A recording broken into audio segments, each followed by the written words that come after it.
saat ini kita akan kembali diperlihatkan dengan kelompok Xiaoyan yang pada saat ini sepertinya tampak akan mengalami kekalahan di dalam pertempuran, apalagi pada saat ini Pil Palace benar-benar didukung oleh aliansi bayangan yang bergabung di dalam pertempuran, bahkan semua pembunuh yang dikirim pada saat ini adalah seorang elit, sehingga keterampilan membunuh yang ditunjukkan oleh orang-orang dari aliansi bayangan pada saat ini benar-benar mempengaruhi pertempuran. Selain itu di sisi lain Zhen Bufan dan tetua keempat King Yuan Tian juga bertarung dengan cemas ketika berhadapan dengan Ying Xie dan King Ying, karena pertempuran di antara mereka pada saat ini benar-benar memiliki kekuatan yang berimbang, lalu Ying Xie dan King Ying pada saat ini tidak memiliki keinginan kuat untuk menyerang. Bahkan di tengah-tengah pertempuran ini kebanyakan dari mereka berusaha untuk bertahan dan hal itu membuat Zhen Bufan dan King Yuan Tian sedikit terkejut. Baik Ying Xie ataupun King Ying pada saat ini hanyalah sesepuh pembantu dari Pil Palace, oleh karena itu mereka tidak ingin mengorbankan hidup mereka untuk Pil Palace di dalam pertempuran ini. Keduanya tentu saja bukanlah orang yang bodoh karena berhasil berkultivasi hingga ke tahap bintang 8 Dodi. Melihat hal ini baik Zhen Bufan maupun King Yuan Tian pada saat ini menyadari hal tersebut, lalu pertarungan 4 orang bintang 8 pada saat ini tidak sekeras beberapa pertempuran bintang 7 Dodi. Hal ini juga membuat Zhen Bufan dan King Yuan Tian pada saat ini tersenyum pahit. Sementara itu pada saat ini di sisi lain pertempuran di antara Zhen Zongfu dan Gui Yin juga sangatlah sengit. Zhen Zongfu pada saat ini benar-benar telah mengenakan baju besi seputih salju, lalu kedua orang ini telah bertempur selama ribuan tahun yang tidak terhitung jumlahnya. Oleh karena itu dengan pengalaman seperti ini tentu apa saja pengalaman tempur mereka benar-benar sangat berguna. Lalu di tengah-tengah pertempuran ini baik Zhen Zongfu maupun Gui Yin keduanya benar-benar mengalami kerugian. Kemudian keduanya berkali-kali mundur dan pada saat ini Gui Yin segera membuka mulutnya untuk berbicara kepada Kaisar Manusia. Gui Yin berkata apakah Kaisar Manusia pada saat ini akan memberitahu Gui Yin atau tidak. Menanggapi hal tersebut Zhen Zongfu pun menghela nafas dan menatap ke arah Gui Yin. Zhen Zongfu pada akhirnya berkata bahwa ini adalah rahasia besar dan dirinya telah menghabiskan banyak sumber daya untuk mendapatkan berita ini. Oleh karena itu jika Gui Yin pada saat ini tidak mau bernegosiasi dengan Zhen Zongfu, dan jika Gui Yin meminta Zhen Zongfu untuk menyerahkan berita itu tanpa bayaran maka Zhen Zongfu akan menolak. Terlebih lagi pada saat ini Zhen Zongfu benar-benar tidak takut kepada Gui Yin.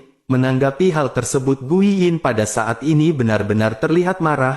Gui Yin mendengus dingin dan berkata bahwa semua umat manusia benar-benar dipenuhi oleh tipu daya. Terlebih lagi sebagai kaisar dari umat manusia pada saat ini Gui Yin tidak bisa mengandalkannya, sehingga tidak mungkin bagi Gui Yin pada saat ini bisa berkompromi dengan mudah bersama dengan Zhen Zongfu. Terlebih lagi pada saat ini mungkin saja Zhen Zongfu benar-benar tidak memiliki berita, dan pada saat sebelumnya dirinya hanya berbohong. Oleh karena itu pada saat ini dirinya benar-benar tidak ingin mengatakannya. Karena jika begitu permasalahannya meskipun dirinya berada di puncak bintang 8 Dodi, maka hanya perlu sedikit usaha bagi Gui Yin untuk bisa menghancurkan Zhen Zongfu. Mendengar perkataan ini dari Gui Yin pada saat ini Zhen Zongfu hanya tersenyum kecut, lalu dirinya lanjut berkata karena Gui Yin pada saat ini tidak percaya maka mereka harus melupakan permasalahan ini. Jika Gui Yin ingin bertarung, maka dirinya yang bernama Zhen Zongfu pada saat ini akan menemaninya. Mari pada saat ini mereka melihat siapakah yang takut kepada siapa. Melihat sikap yang ditampilkan oleh Zhen Zongfu pada saat ini Gui Yin pun segera meraung marah dan mengeluarkan teknik pamungkasnya. Dirinya segera menghilang dan sosok berikutnya dirinya pada saat ini sudah berada di hadapan Zhen Zongfu. Lalu dirinya segera mengeluarkan kabut beracun yang pada saat ini segera mengarah ke arah Zhen Zongfu. Melihat hal ini Zhen Zongfu segera menyadari bahwa ini adalah kabut beracun yang sangat mematikan. Lalu dirinya segera mengayunkan pedangnya untuk menebas racun yang pada saat ini telah mendekat. Kemudian tubuhnya juga pada saat ini dengan cepat mundur menjauh. Namun bersamaan dengan itu Zhen Zongfu benar-benar terkejut melihat Gui Yin yang sedikit tersenyum. dan saat yang bersamaan dirinya merasakan aura aneh dan menakutkan yang berada di belakangnya, lalu dirinya pun segera menoleh dan segera menyadari keberadaan sosok bayi berdarah di belakangnya. Pada saat ini ada mulut berdarah yang muncul di belakang punggung Zhen Zongfu. Dirinya benar-benar merasakan krisis hidup dan mati ketika melihat bayi berdarah ini datang menyerang. Lalu pada akhirnya Zhen Zongfu pun segera berteriak keras, tetapi pada saat ini sudah agak terlambat bagi Zhen Zongfu. Dirinya kembali mengayunkan serangan dan tubuhnya pada saat ini bergetar dan sosoknya segera menghilang. Ketika dirinya muncul, sosoknya telah berada ratusan meter jauhnya dari tempatnya semula. Dahinya ditutupi butiran keringat yang lebat dan dirinya pada saat ini benar-benar terengah-engah. Meskipun Zhen Zongfu memiliki kecepatan yang sangat cepat, akan tetapi pada saat ini masih ada deretan bekas gigi dan darah terus mengalir keluar di lengan Zhen Zongfu. Lalu dirinya buru-buru mencoba peruntungannya untuk menghentikan pendarahan dan pada saat ini Zhen Zongfu benar-benar mengerutkan keningnya. Zhen Zongfu mengutuk di dalam hatinya, sungguh sangat sial dirinya benar-benar tiba-tiba diserang oleh bayi berdarah ini. Lalu bersamaan dengan itu Zhen Zongfu pada saat ini menemukan bahwa penggunaan douqinya pada saat ini benar-benar sedikit lebih boros, sehingga Zhen Zongfu pun bertanya-tanya, apakah ini adalah efek racun yang dikeluarkan oleh Guiyin? Lalu pada akhirnya Zhen Zongfu tidak membuang-buang waktu dan dirinya segera mengeluarkan pil untuk menekan racun tersebut. Sementara itu di sisi lain pada saat ini bayi berdarah telah kembali ke punggung Guiyin. Lalu Guiyin menatap ke arah Zhen Zongfu yang telah menelan pil untuk detoksifikasi racun miliknya. Kemudian dirinya pun segera tertawa dan berkata bahwa hal itu benar-benar tidak akan ada gunanya, karena tidak ada yang bisa menyembuhkan racun miliknya termasuk Guiyin sendiri, dan Zhen Zongfu pada saat ini tidak perlu bersusah payah. Jika Zhen Zongfu pada saat ini memberitahu Guiyin mengenai beritanya, mungkin Guiyin bisa memikirkan cara untuk menyelamatkan hidupnya. Tidak lama setelah Guiyin mengatakan hal tersebut, pada saat ini tiba-tiba sosoknya benar-benar terkejut melihat ke arah Zhen Zongfu. Ketika Zhen Zongfu menggertakkan giginya, teratai seputih salju segera muncul di tangannya dan Guiyin benar-benar terkejut melihat hal ini. Guiyin pada saat ini segera berkata, mungkinkah ini adalah obat yang benar-benar sudah tidak ada di benua Dodi? Mungkinkah ini adalah benda yang bisa mendetoksifikasi semua racun? Bukankah benda ini sudah menghilang dan bagaimana mungkin benda ini masih ada di benua Dodi?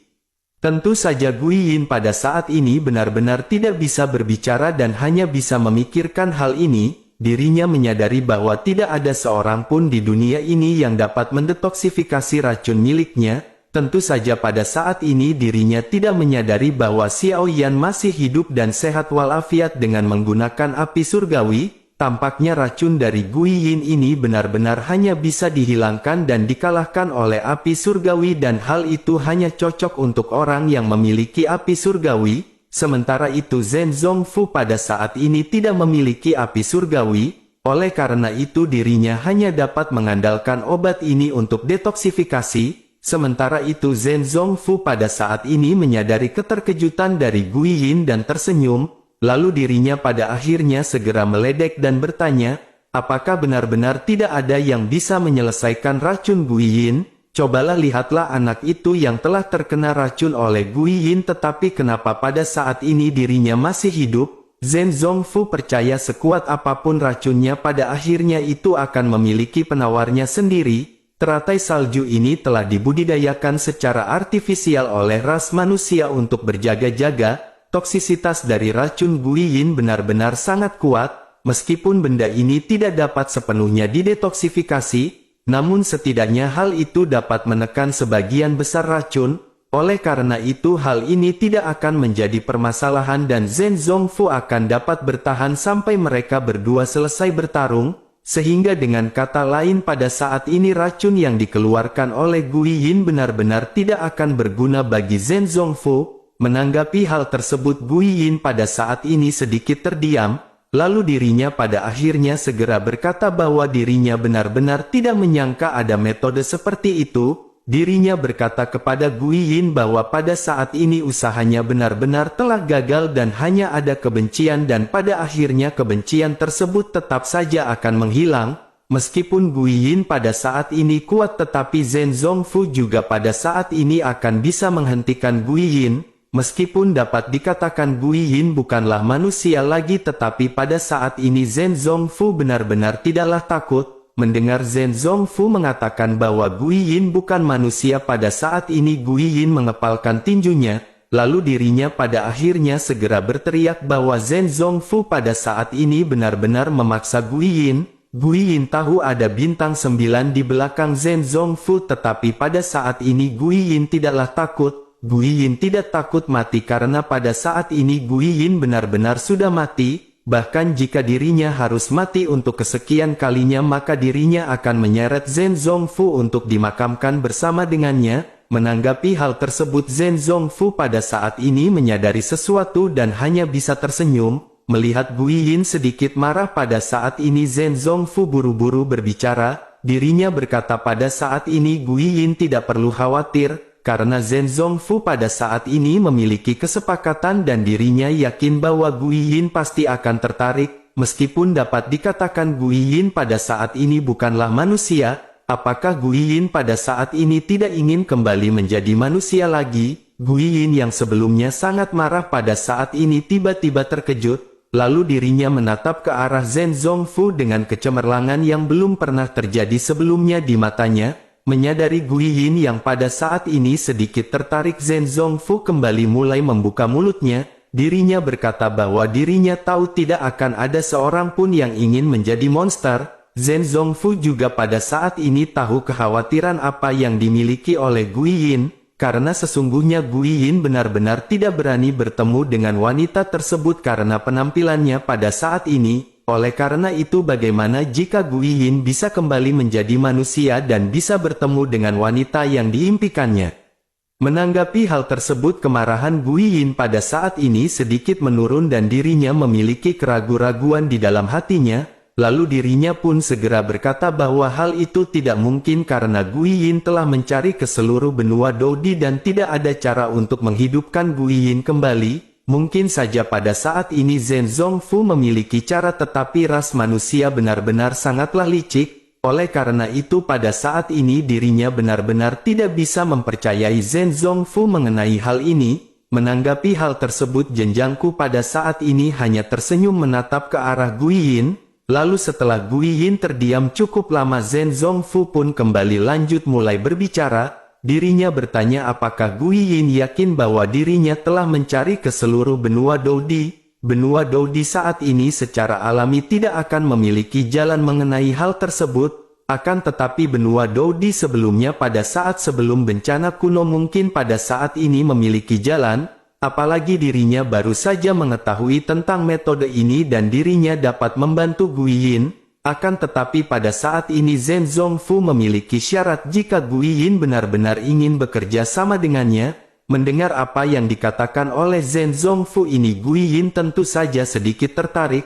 Dirinya seketika memikirkan sosok Xin Er dan pertemuan jadi masa depan jika Guiyin dibangkitkan kembali. Akhirnya setelah merenung sejenak Guiyin pun segera berkata bahwa dirinya akan mempercayai Zhen Zongfu sekali ini. Jadi apa syarat yang diperlukan oleh Zhen Zongfu dan jika dirinya berani berbohong kepada Guiyin, maka Guiyin benar-benar akan berusaha mati-matian untuk membawa Zhen Zongfu ke dalam kematian.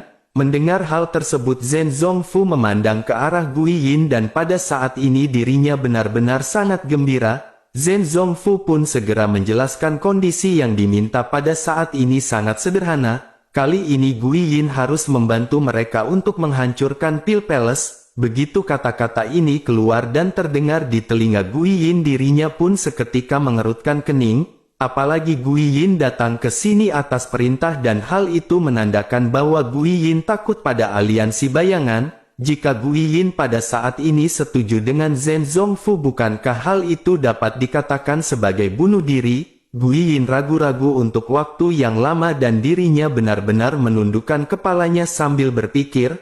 Melihat Guiyin yang pada saat ini benar-benar bingung, Zhen Zongfu pun pada akhirnya segera bertanya apakah Guiyin pada saat ini takut. Mendengar pertanyaan dari Zhen Zongfu pada saat ini, Guiyin segera mengangkat kepalanya, lalu dirinya berkata bahwa dirinya tidak takut karena di dunia ini baik hantu maupun dewa tidak ada yang bisa menakutkan untuk Guiyin. Yang menakutkan bagi Guiyin pada saat ini jika dibandingkan dengan hantu dan dewa adalah hati manusia. Zhen Zongfu pada saat ini menatap Guiyin dan menyadari bahwa Guiyin pada saat ini masih tidak percaya kepadanya. Pada akhirnya Zhen Zongfu menghela nafas dan dirinya berkata bahwa dirinya bersumpah atas nama Kaisar Manusia bahwa dirinya tidak akan mengingkari perkataannya. Mendengar hal tersebut pada akhirnya Guiyin segera menarik nafas panjang dan dirinya segera membuat keputusan.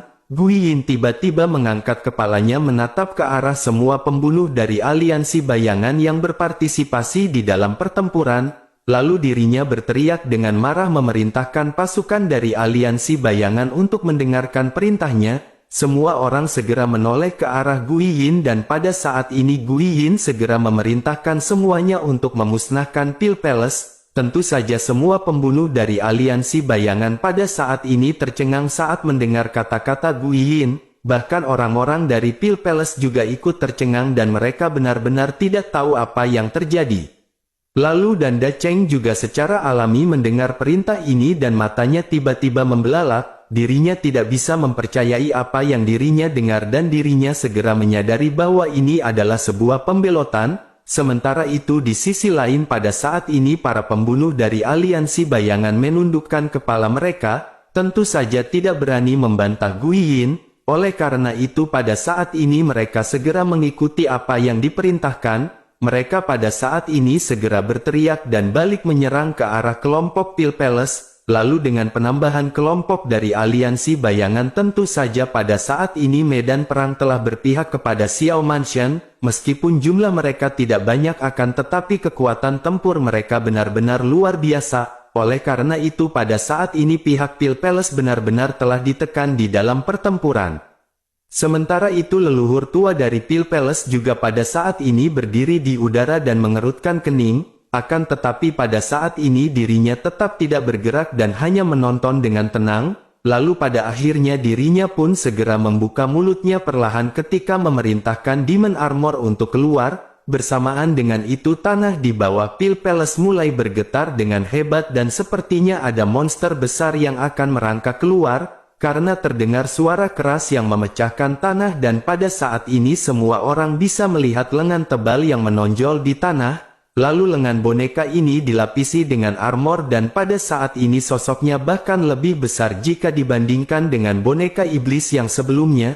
Dan pada akhirnya lusinan sosok besar pada saat ini segera muncul satu demi satu. Tentu saja semua orang pada saat ini bisa menyadari bahwa sosok boneka yang baru saja keluar ini memiliki kekuatan yang lebih menakutkan jika dibandingkan dengan boneka iblis darah sebelumnya.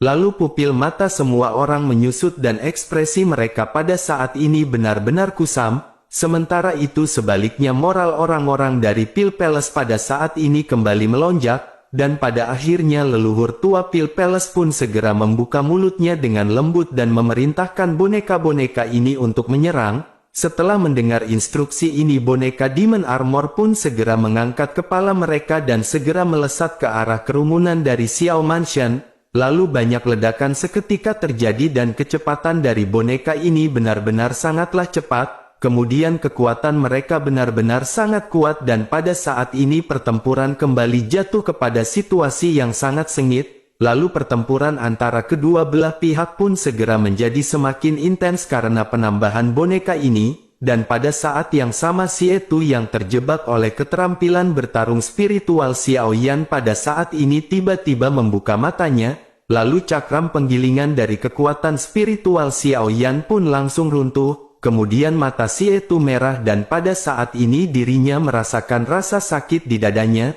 Xietu menggelengkan kepalanya dan segera mendapatkan kembali kesadarannya. Lalu dirinya mengerutkan kening menatap ke arah Xiao Yan dan Danda Cheng pada saat ini bertarung dengan sengit. Lalu lautan api dari Danda Cheng pada saat ini mengambil alih sebagian besar langit di atas. Xie Tu benar-benar sangat marah dan dirinya benar-benar tidak berharap kelemahannya telah ditangkap oleh Xiao Yan. Xiao Yan sebelumnya benar-benar telah menunda banyak waktu, dan pada akhirnya dirinya pun segera mengangkat tangannya dan mengepalkan pisau raksasa yang berada di tangannya untuk bergegas. Akan tetapi pada saat yang bersamaan dirinya segera dicengkram oleh tangan yang kuat dan Xie Tu benar-benar terkejut. Dirinya tiba-tiba menoleh dan segera menyadari orang yang menahannya pada saat ini adalah Gui Yin.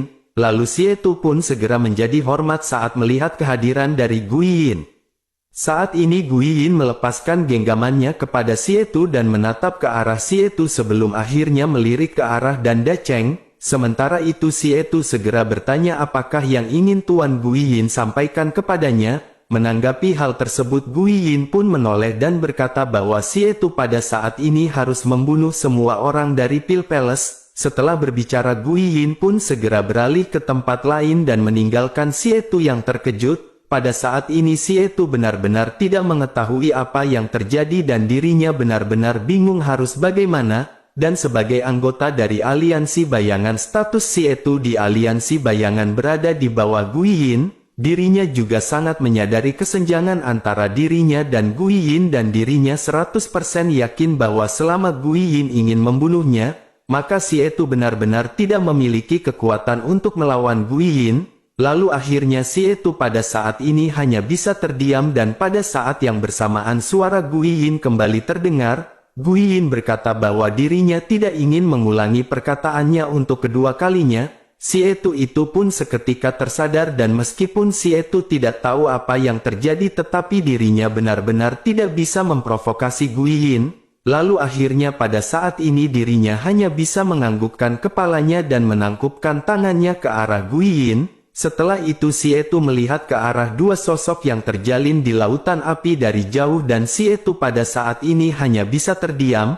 Dirinya hanya bisa memikirkan semua hal ini di dalam benaknya dan bertanya-tanya, apakah ada yang salah dengan Gui Yin? Apakah Gui Yin pada saat ini benar-benar mengkhianati aliansi bayangan? Tidak peduli seberapa kuat Gui Yin, namun Gui Yin tidak akan bisa lebih kuat dari orang itu. Sementara itu Xiao Yan dan Danda Cheng pada saat ini masih berada di lautan api dan bertarung dengan sengit. Xiao Yan telah bertahan sementara dan Danda Cheng terus menyerang dengan gila-gilaan, lalu banyak ledakan pada saat ini segera terjadi dan suara bombardir pada saat ini tidak ada habisnya, namun Xiao Yan masih terus bertahan sementara dan Danda Cheng pada saat ini benar-benar merasa cemas, dan hingga di titik ini meskipun Danda Cheng telah meningkatkan kekuatannya tetapi dirinya masih belum bisa menyentuh Xiao Yan. Lalu Danda Cheng pada akhirnya segera memprovokasi Xiao Yan dengan berkata, apakah Xiao Yan ingin terus berlari sepanjang waktu?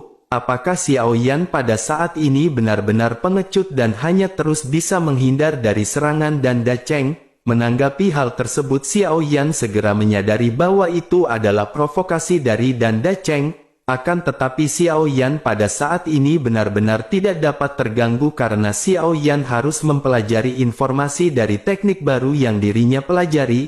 Oleh karena itu Xiao Yan yang pada saat ini hanya balik memprovokasi Danda Cheng. Xiao Yan bertanya apakah Danda Cheng pada saat ini ingin Xiao Yan bergerak. Jika begitu permasalahannya maka pada saat ini Xiao Yan akan mematuhi perkataan dari senior. Setelah berbicara Xiao Yan tiba-tiba tersenyum dan senyuman ini membuat Danda Cheng seketika tertegun. Danda Cheng pada saat ini merasakan ada yang tidak beres dan dirinya segera melihat Xiao Yan yang bergetar dan menghilang di tempat. Lalu saat berikutnya sosok Xiao Yan muncul pada saat ini sosoknya tidak jauh dari Danda Cheng. Xiao Yan pada saat ini segera menatap ke sekeliling dan menyadari bahwa lautan api ini telah didominasi oleh Danda Cheng. Setelah itu mata Xiao Yan berbinar dan sosok Xiao Yan pada saat ini segera melesat lurus ke atas. Lalu tangan kiri Xiao Yan pada saat ini segera sedikit terangkat ke atas dan pedang kuno api surgawi Xiao Yan segera menghilang. Bersamaan dengan itu sebuah cahaya terang melayang keluar di antara alisnya dan cahaya ini memanjang di sepanjang lengan kiri Xiao Yan. Pada saat ini cahaya yang terpancar mengeluarkan aura yang sama sekali berbeda dari api surgawi.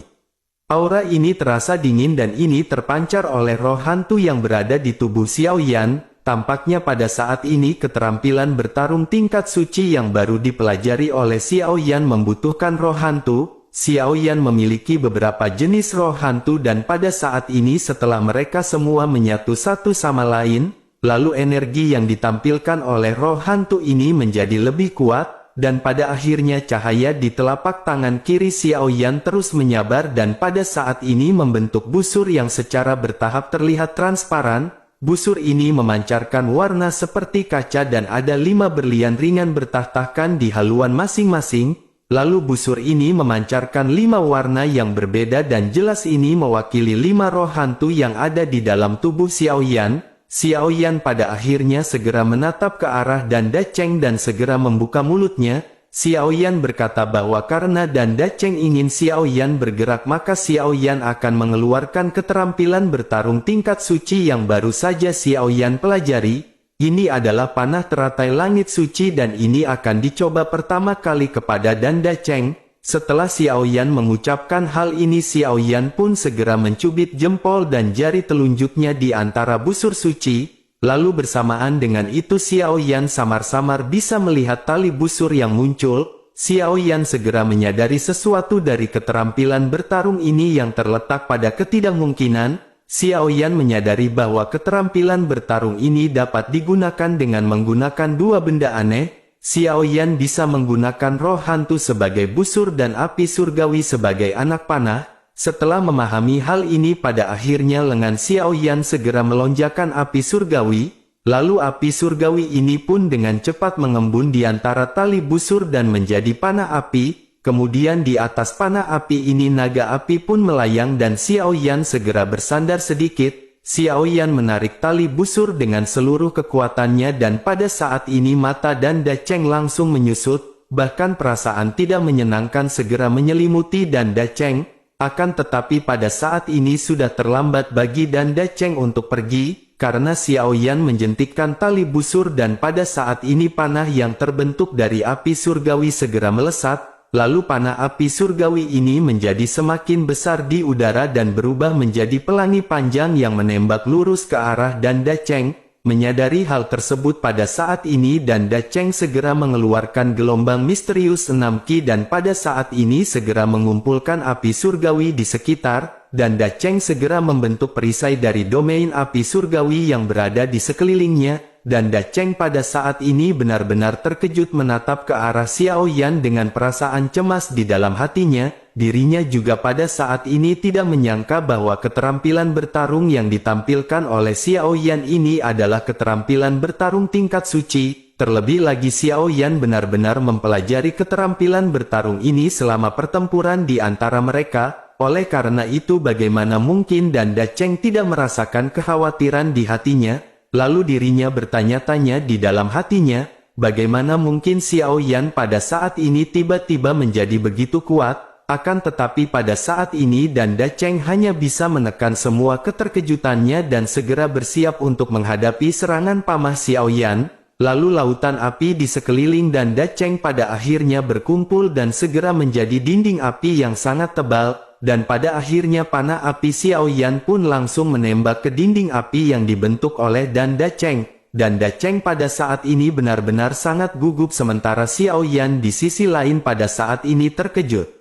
Lalu Xiao Yan menatap ke arah panah api yang pada saat ini berbenturan dengan perisai tetapi tidak ada benturan yang terjadi, bahkan pada saat ini tidak ada suara ketika panah api ini bersentuhan dengan perisai dan Xiao Yan pada saat ini sedikit malu. Xiao Yan tanpa kusam dan bertanya-tanya keterampilan bertarung tingkat Ouchi macam apakah ini. Di sisi lain Danda Cheng yang sebelumnya tegang juga segera menjadi santai setelah melihat efek dari serangan Xiao Yan. Lalu dirinya pun segera bertanya kepada Xiao Yan apakah Xiao Yan pada saat ini menggertaknya.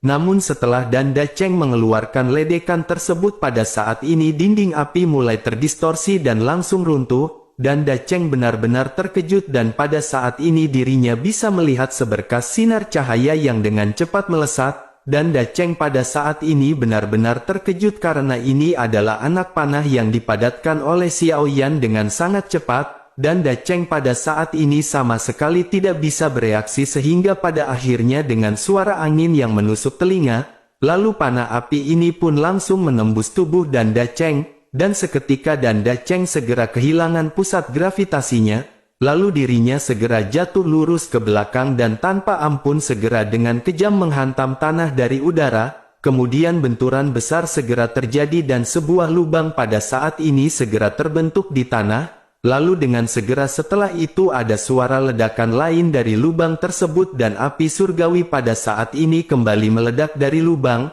Api ini segera membumbung ke langit dan awan di ketinggian yang sangat tinggi seketika tersebar menjadi dua bagian. Melihat kejadian ini Xiao Yan benar-benar tertegun dan pada saat ini hanya bisa terdiam. Xiao Yan yang berpikir bahwa kekuatan dari serangan ini tampaknya cukup bagus, sementara itu benturan ini tentu saja dapat dirasakan oleh semua orang yang pada saat ini bertempur. Benturan ini benar-benar menarik perhatian banyak orang termasuk Zhen Zongfu, Guiyin, Xie Tu bahkan dengan leluhur tua Pil Palace. Lalu pada saat ini dirinya menatap ke arah Xiao Yan yang melayang di udara dengan memegang busur suci yang dipadatkan oleh roh hantu. Setelah itu dirinya pun melihat ke arah lubang besar yang terbentuk di tanah.